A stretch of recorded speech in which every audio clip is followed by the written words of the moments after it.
So here we are, second day in Lumbini. Very nice to walk silently, slowly into the Lumbini Grove this morning. Did you enjoy that? Composing the mind, thinking of what occurred here.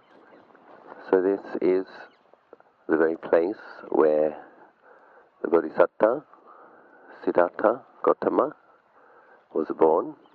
I was giving a little thought myself to the meaning of the birth of the Bodhisatta. Ask a question actually, any ideas? What is the real cause for the birth of a Bodhisatta? What is the birth of a Bodhisatta? To save sentient beings from suffering. Two different answers. One is about compassion, one is about wisdom. Both correct. In a way, the Bodhisatta was born when he had enough accumulated virtue to become an arahant. And he decided to delay that realization in the time of Dipankara Buddha, many hundreds of thousands of eons ago. I think that's actually when the Bodhisatta was born. And then he had, I'm not sure how many lives he'd already invested at that point, but we understand that this Buddha spent 4 incalculable periods plus 100,000 eons perfecting various qualities and accumulating enormous amounts of merit so that he could be a Samma Sambuddha. So in this final life is the birth of one destined to be a Buddha. But the Bodhisatta was actually born a long, long, long time ago. And the Bodhisatta was born, I'm not exaggerating, millions of times. And so this is a place to recollect. I was thinking, what is it that gives birth to a Bodhisatta? My own feeling is it's a very particular type of tender, loving concern for beings other than oneself. What else could motivate a person to be willing to be born again and again and again? Separation from the loved, association with the disliked, illness, aging, and death, birth, illness, aging, death, birth, illness, aging, death. Thousands, hundreds of thousands, millions of times. What's the quality that would stop that being from giving up? Suppose you have the wisdom barami, the samadhi barami. Suppose you heard teachings from arahants and Buddhas, and you can experience, realize, abide in nibbana very easily. All of the prerequisite qualities are there, but you don't. So that is coming from, they say that one of the qualities Lord Buddha had in his final life, even as an arahant, even as a Buddha who was liberated, they said that his mind quivered with compassion for all beings. So the way I would understand it is the Bodhisattva's mind has been quivering with compassion for all beings for a very long time. And then in his final life, all of the qualities and all of the merit and also the whole team, understanding that nobody accomplishes anything grand in the conditioned world without help from others. Remembering that Sariputta, Moggallana have also been building the requisite qualities to be the chief disciples for one incalculable period and 100,000 eons, so millions of births there as well. I was also thinking about the mother of the Bodhisatta. What do you think would be the karmic requirement to have that intimate connection and that extraordinary honor to be the mother of the Bodhisatta in his final birth. I remember studying a little bit about what the commentaries say about the past lives of Visakha,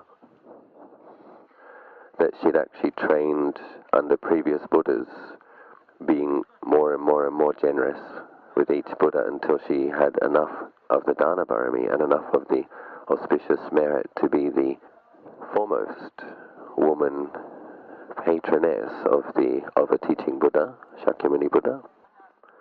And I suspect that it's similar. I was thinking about Maya Devi, the Bodhisatta's mother in his final life, and I think that it's probably the case that she's given birth to the Bodhisattva many thousands of lives, so that she would have that karmic connection and that honor and that privilege. And I was thinking, in a way, what a gift that was also. The beings who are supporting the Bodhisatta in his mission and his journey, incredibly long, imponderably long journey. So when we think of Maya Devi, a lot of gratitude. Most of the women here who've had children know that giving birth isn't that much fun.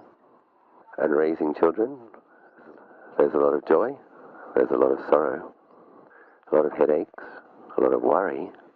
I don't think mothers ever stop worrying about their children unless they're arahants. So think of that, think of thousands of lives as the mother of the Bodhisatta. That's quite an offering, isn't it?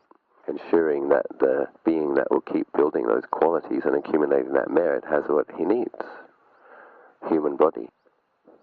So I'm going to read a little bit from the life of the Buddha, and one of the things Lord Buddha says, or Ananda's actually relaying what he'd heard the Buddha say, that mindful and fully aware, the Bodhisatta lived in Tushita heaven, which is the fourth heaven up, heaven of the contented, before coming down and having the final life on earth. And then mindful and fully aware, he descended into the womb. So that's already unusual. Most beings don't live out an entire life mindful and fully aware in heaven. And mindful sometimes, fully aware sometimes, but probably have fuzzy mindfulness and some confusion and various hindrances affecting the minds a lot of the time.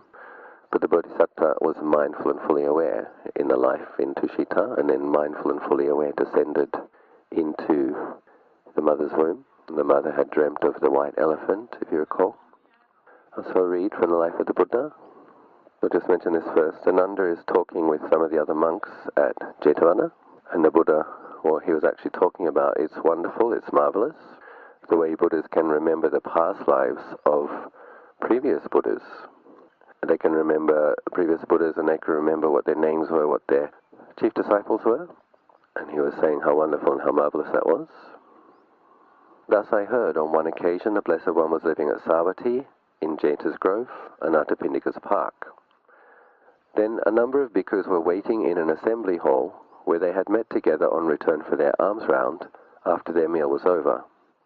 Meanwhile it was being said among them, "It is wonderful, friends, it is marvelous how the Perfect One's power and might enable him to know of past Buddhas who attained the complete extinction of defilement, cut the tangle, broke the circle, ended the round, and surmounted all suffering.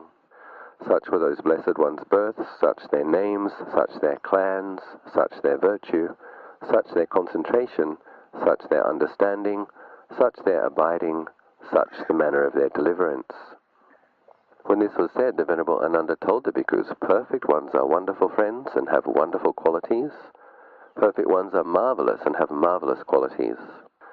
However, their talk meanwhile was left unfinished, for now it was already evening, and the Blessed One, who had risen from retreat, came to the assembly hall and sat down on the seat made ready. Then he asked the bhikkhus, "Bhikkhus, for what talk are you gathered together here now? And what was your talk meanwhile that was left unfinished?"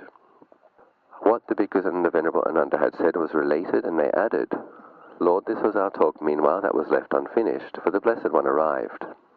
Then the Blessed One turned to the Venerable Ananda. "That being so, Ananda, explain the Perfect One's wonderful and marvelous qualities more fully." "I heard and learned this, Lord, from the Blessed One's own lips. Mindful and fully aware, the Bodhisatta, the being dedicated to enlightenment, appeared in the heaven of the contented, And I remember that as a wonderful and marvelous quality of the Blessed One. I heard and learned this, Lord, from the Blessed One's own lips. Mindful and fully aware, the Bodhisatta remained in the heaven of the contented. For the whole of that lifespan, the Bodhisatta remained in the heaven of the contented.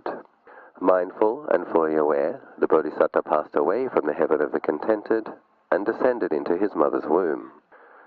When the Bodhisatta had passed away from the heaven of the contented and entered his mother's womb, a great measureless light, surpassing the splendor of the gods, appeared in the world, with its deities, its maras, its Brahma divinities, in this generation with its monks and Brahmins, with its princes and men.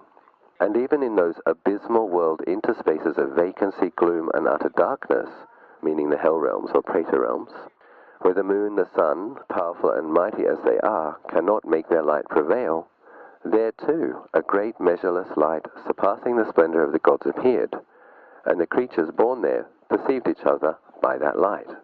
So it seems that other creatures have appeared here, and this 10,000-fold world system shook and quaked and trembled, and there too a great measureless light, surpassing the splendor of the gods, appeared.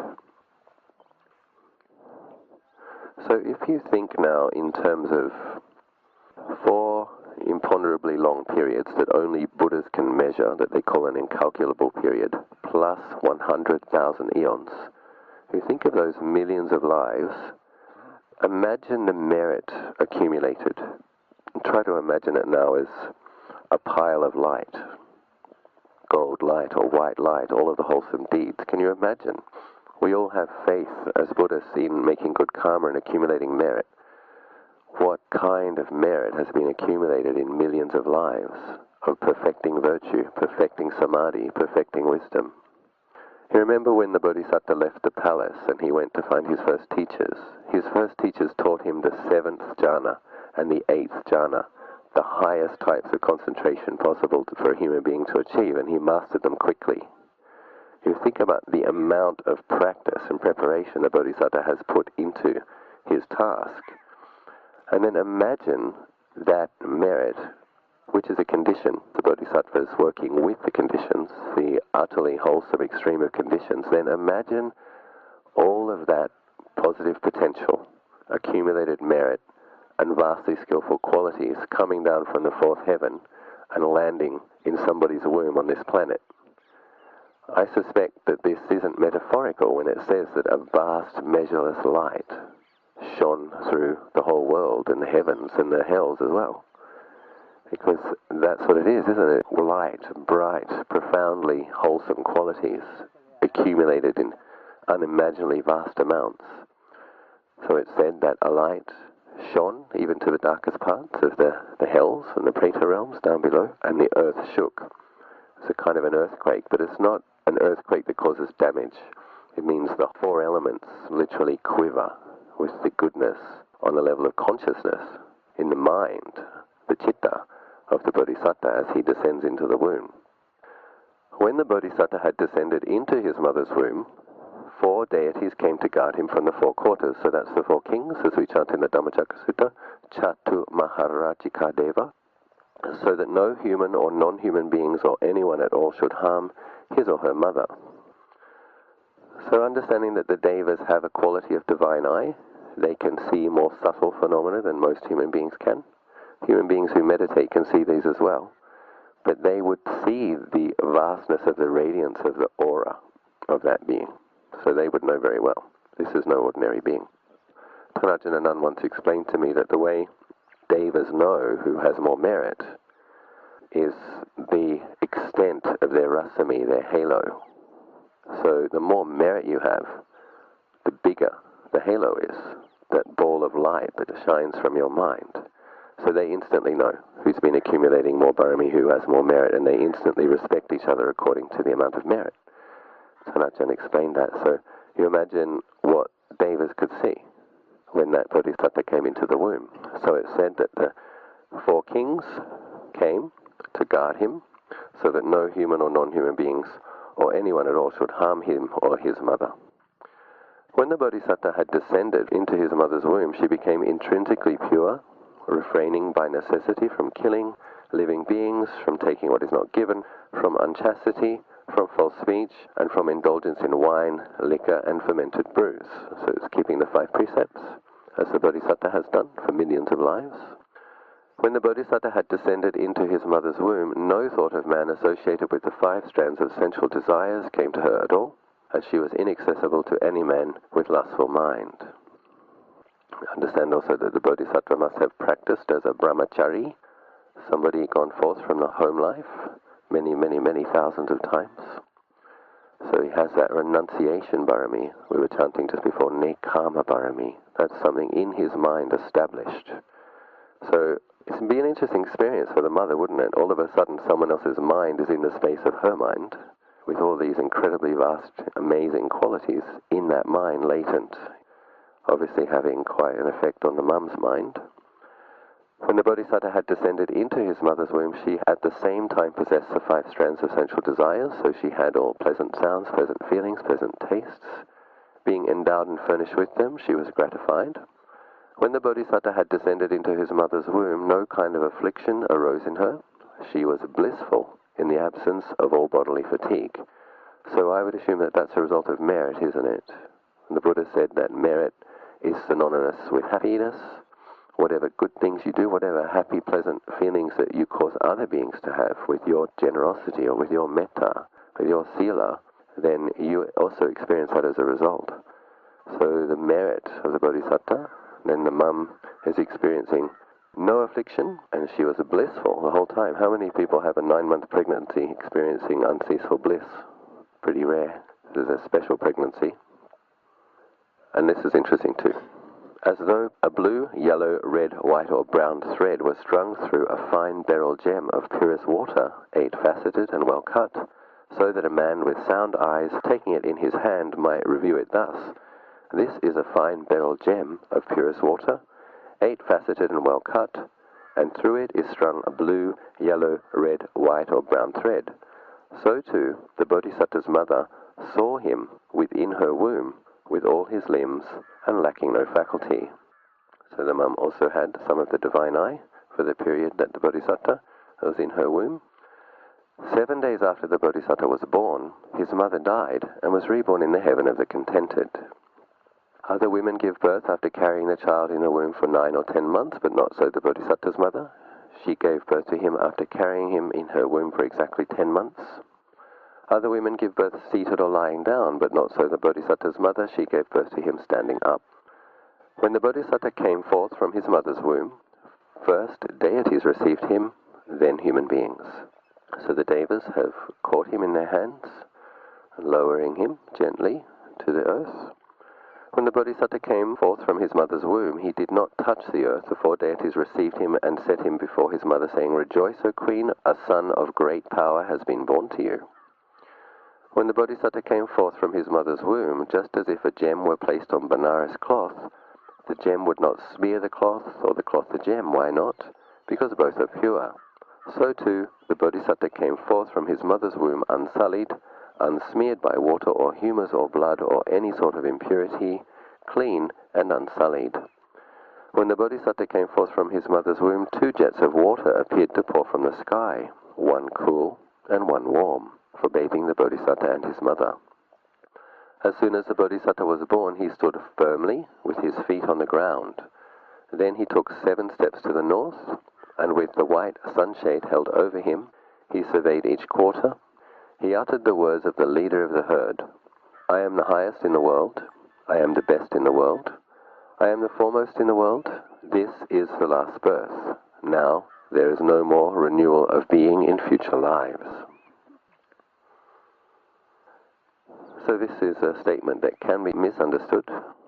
I once met a Chinese lady in Sydney who told me that she didn't have faith in the Buddha because she thought he was narcissistic and egotistical.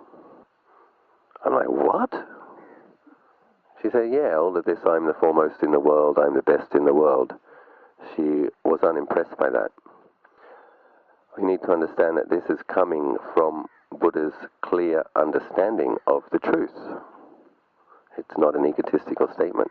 From what he could see with his vast awareness, he was the person with the most barami on the planet at that time. And he'd intended to be in that position to fulfill his very particular task. When the Bodhisatta came forth from his mother's womb, a great measureless light surpassing the splendor of the gods appeared in the world with its deities, its Maras, and its Brahma divinities.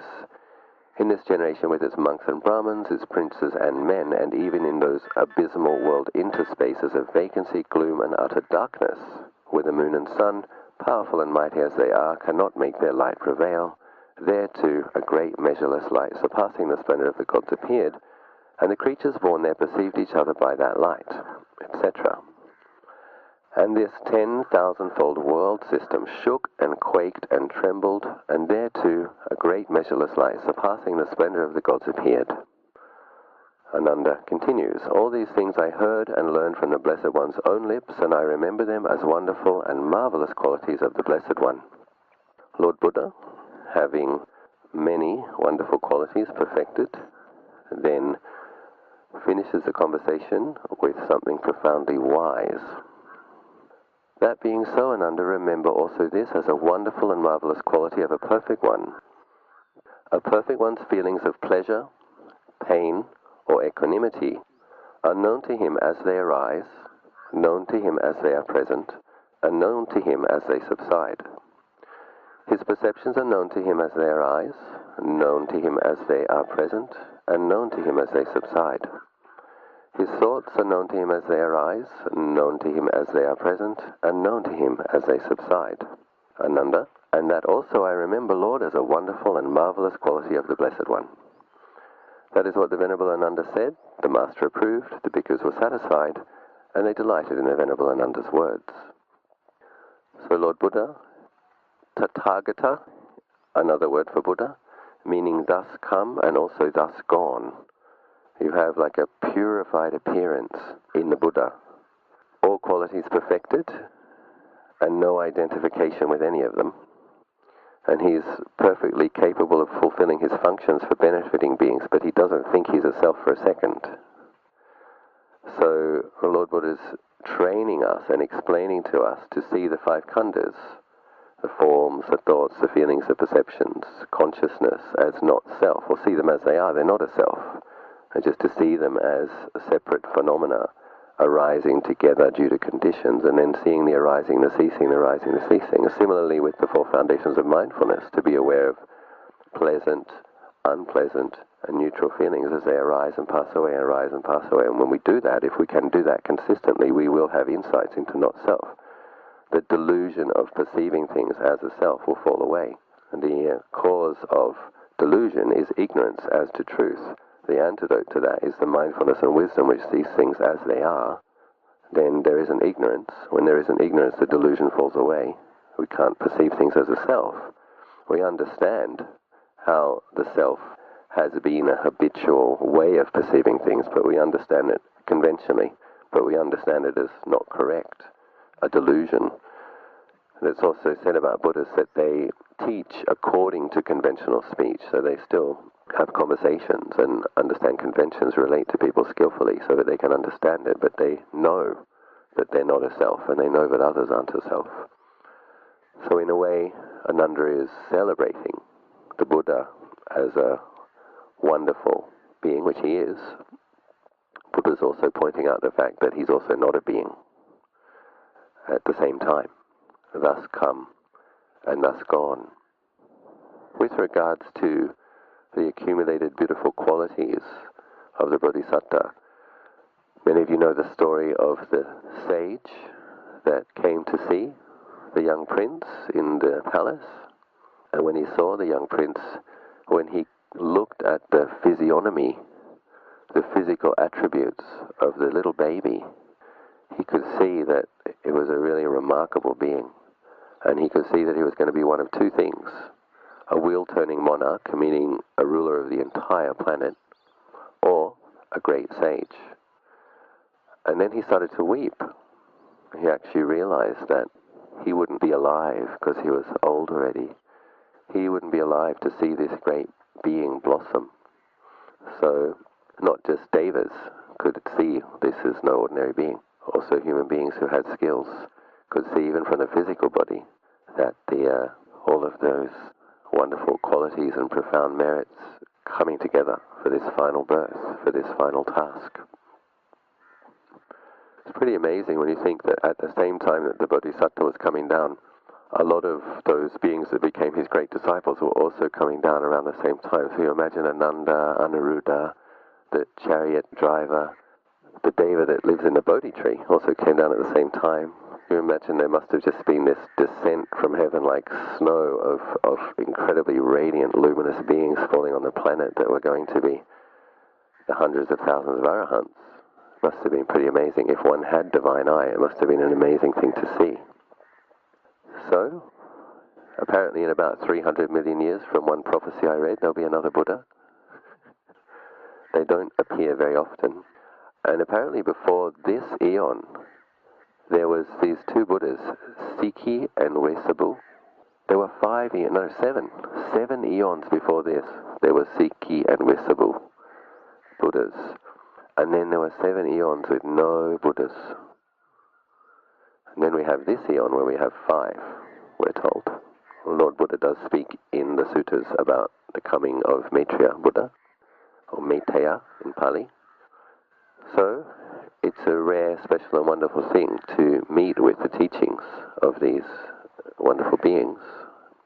And it's a wonderful thing to come on pilgrimage because, as Lord Buddha said himself in the Mahaparinibbana Sutta, when you come and you pay respects at these places, it's similar to paying respects to him yourself. Ananda asked him, who will we pay respects to when you're not here anymore? And he said, future generations should come and pay respects at the place of the birth, the place of the enlightenment, the place of the turning of the wheel, and the place of the Mahaparinibbana. And Tanajananda explained that to me that Lord Buddha had very special qualities, psychic powers, and special skills related to samadhi. So anyone with samadhi, really real samadhi, develops some special skills. But when it's an enlightened being, the samadhi is even purer and even more powerful, and the special skills are more refined. Then with a Buddha, much more so. They're just so adept at understanding consciousness and these 4 elements, and they're masters. Remember the Bodhisatta mastering the 7th and the 8th jhanas very quickly. So once he was a Buddha, his jhanas would have been even more amazing. So using his psychic powers, he blessed these places. And Tanajananda said, literally putting a large amount of his accumulated merit and barami, that's a condition. Those are conditions within the conditioned world. So he's placed them in these places. And so that those who come, he does say that, those who come with a mind of faith and confidence, paying respects with those qualities, those beings, that will be for their benefit for a long, long time. So we get a similar quality of merit as paying respects to Lord Buddha himself. A similar quality of merit of listening to that first sermon. So then we have to take that merit, of course, and recollect it, recollect the fact that we come on pilgrimage, recollect that we do retreats, recollect that we visit enlightened masters if we can, and all of these things, recollect the merit and then apply it in our consistent mindfulness, apply it in meditating frequently, and listening to teachings frequently, and not getting lost in restlessness, and not getting lost in distraction, and not getting lost in laziness. All of these ways that the hindrances can distract us. It's another thing we do, isn't it? When we're on pilgrimage, we set that determination to practice a bit more, a bit harder, recognizing that the Bodhisattva's efforts were heroic and extraordinary and motivated by compassion. We're very, very fortunate that he was so loving and kind, and all of those beings that supported him. So then it gives rise to a feeling of katanyu, that we've benefited from this incredible amount of selflessness. So recognizing that we've been given something, we didn't have a right to this. It's something we were given. The Bodhisattva didn't have to do what he did. The Bodhisattva could have been an arahant under Dipankara Buddha millions of lives ago. But he was concerned, and he built all of those qualities so that he could come and help us. We recollect that and actually feel blessed. That's not a guilt trip. You shouldn't feel guilty about that. You realize, my goodness, how fortunate we are that this very, very special being invested this much, motivated by love, because he wanted to help people like me. And then you feel blessed and you feel grateful, and then also there's a feeling of not wanting to take that for granted. Then I want to use this special blessing. I want to use this special opportunity. I also want to repay my gratitude for the incredible sacrifice that being made for people like me. So, just offering a few words of encouragement. Hope something was useful.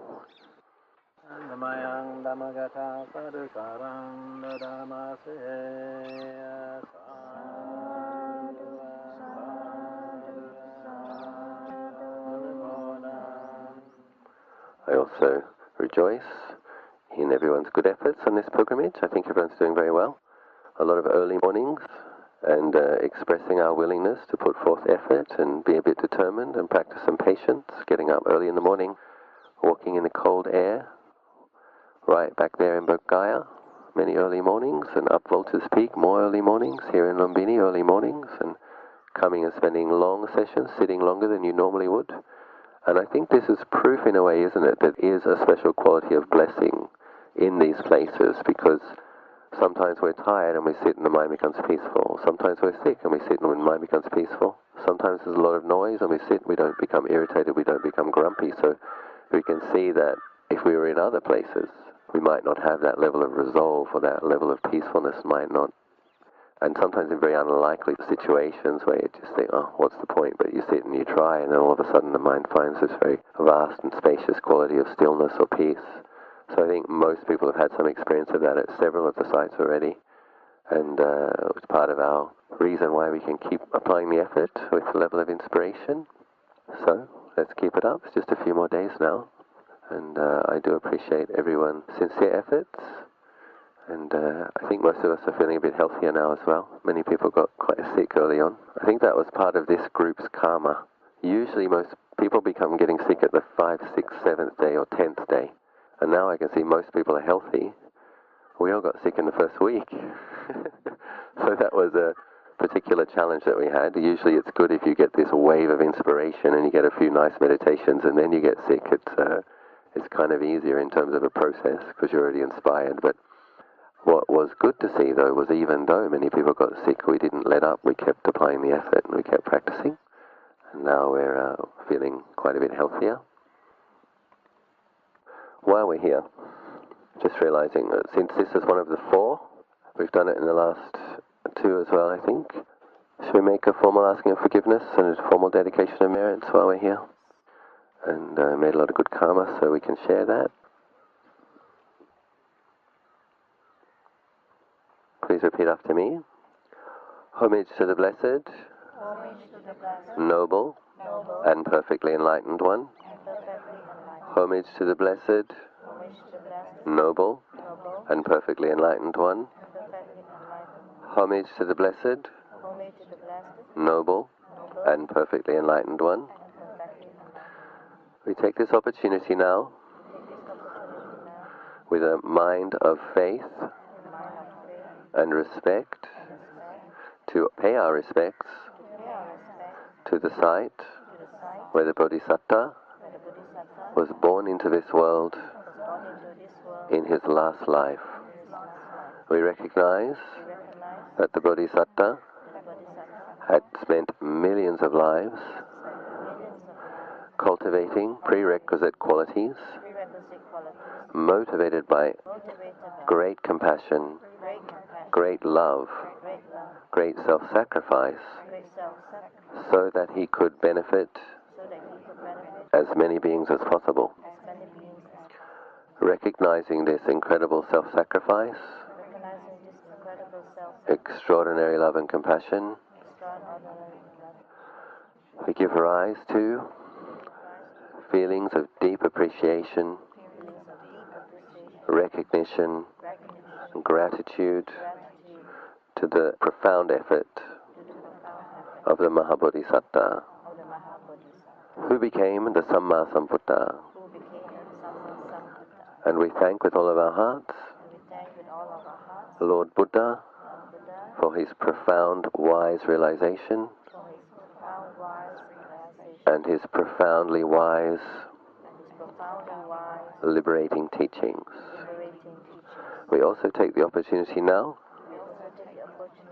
to ask forgiveness if there is anything that might have been done which was unskillful by body, speech or mind towards the Bodhisatta, or towards the Buddha in this or past lives, we acknowledge fault and we ask forgiveness. And we make the determination to take more care and be more careful. Any other bodhisattvas currently cultivating the prerequisite qualities, accumulating the enormous merits? If we have offended any of these beings, knowingly or unknowingly, intentionally or unintentionally, we also acknowledge fault and ask forgiveness. Any great disciples of future Buddhas currently accumulating virtue and vast merit, if we have done anything unskillful by body, speech or mind in this life or previous lives, intentionally or unintentionally, knowingly or unknowingly, we acknowledge the fault, we ask forgiveness, and set the intention to be more careful. May we never be separated from the care of the Mahabodhisattvas destined for Buddhahood, or from the Buddhas, or from their teachings, or from their well-practicing disciples. Dedicate the merit of this aspiration to all beings karmically connected to us via wholesome or unwholesome deeds. May we all only ever think of benefiting each other. May we all realize Nibbana and be liberated from every kind of suffering. Sadhu, sadhu, sadhu.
不说般若波罗蜜多周济所周愿，揭谛般若揭谛般若僧，揭谛菩提萨婆诃，揭谛般若揭谛般若僧，揭谛菩提萨婆诃。